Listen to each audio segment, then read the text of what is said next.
qui va essayer de se battre.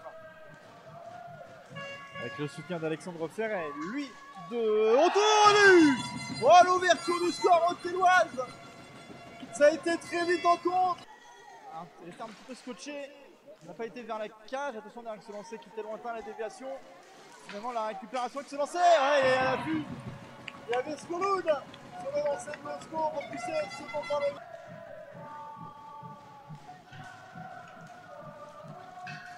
Oh, bah, lutte.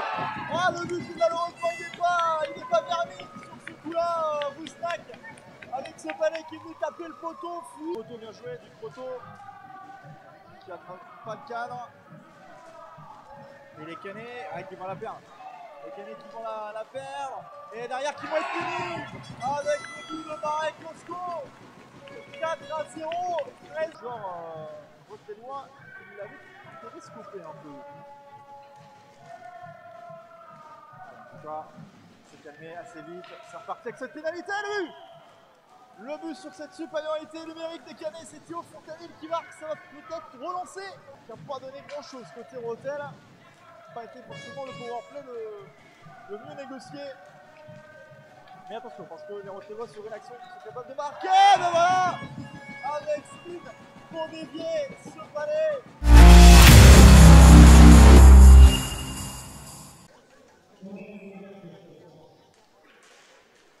Retour ici à la salle Chausson avec le coup d'envoi de la deuxième période de ce Rotel. Quand le but d'entrée, 7 secondes, c'est le temps qu'il aura fallu aux Normands pour venir scorer dans sa... Bourman.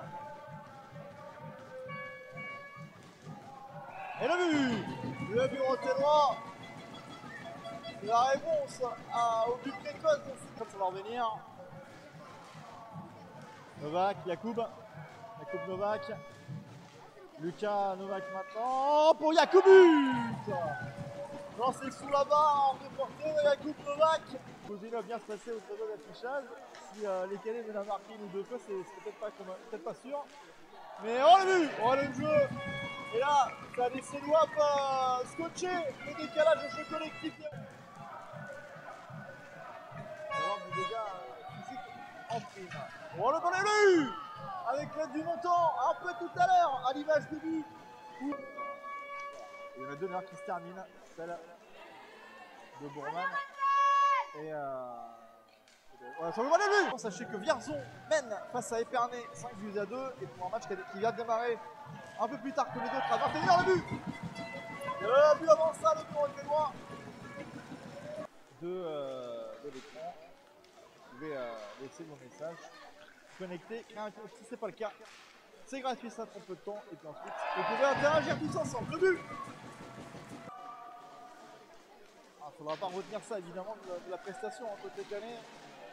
C'est vrai que c'était de toute façon compliqué avec les absences et avec l'adversité. Le but à 4 contre 2, à 4 contre 2 sur le champ.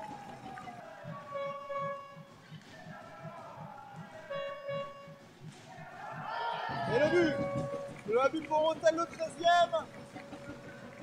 Et ouais, les deux Canets qui traînaient, qui se veillaient. Mais ça arrive quand même, côté opposé. Et le but de Petro Skoloud. On ne sait plus combien. Fontanille.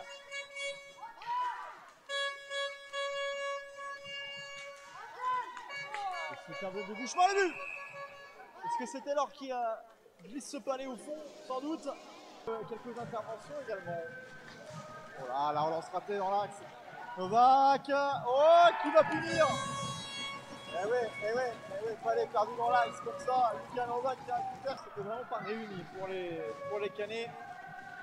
Oh, encore une relance qui va être interceptée. Scassel et but. Yacoub Novak cette fois-ci. Vous avez failli encore être sanctionné. Nouvelle perte du palais là dans l'axe. Ici là c'est plutôt plus direct. Oh, directement derrière le poteau. Et à l'appui, il y avait Bourman qui traînait dans l'axe. Nous, on va s'inspirer, on va essayer de se baser sur ce qu'il y a à l'écran, sur ce que vous avez à l'écran. Et le but pour Rotel, le 18e. Et il y a un coup.